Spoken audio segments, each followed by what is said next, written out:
Learn to attach copper using the sweat solder technique. We'll be attaching this elbow to this piece of pipe.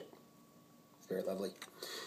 The first step is to clean the pipe.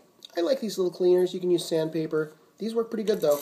You put them in there and you give them a little twisty and you'll see it makes it nice and shiny on the end. Isn't that beautiful? We also need to clean the inside of the fitting.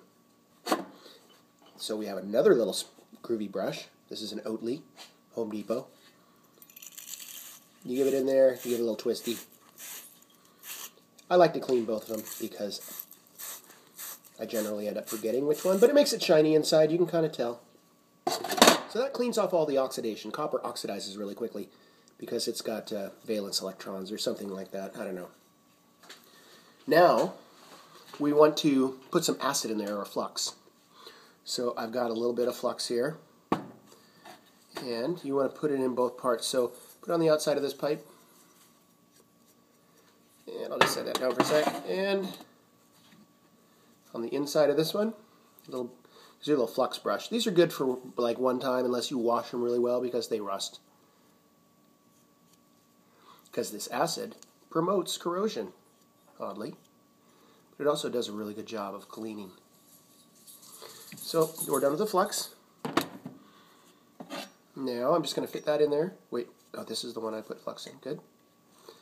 We'll fit that in there. Give it a little twisty.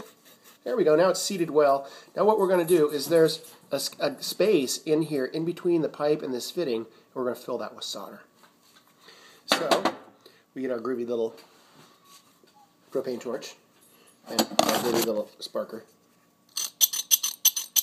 and fire that bad boy up. Now we're going to heat this, and when I heat it, I heat kind of at the back of the joint, because what it'll do is the heat will pull the solder into that joint. You can see some of the flux is dripping out now, and it should start to smoke in a minute. You like to move it back and forth so it's evenly heated.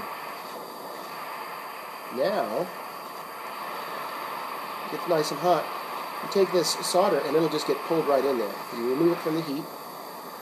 Touch that solder to it. Oh, there it comes. Watch for one drip. There's one drip of solder. Come on off of there. There it is. You don't have to wait for it to drip.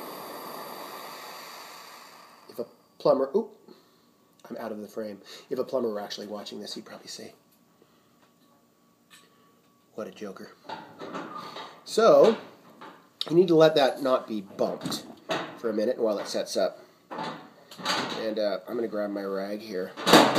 The other thing you'll want to do is take a wet rag and clean off the extra flux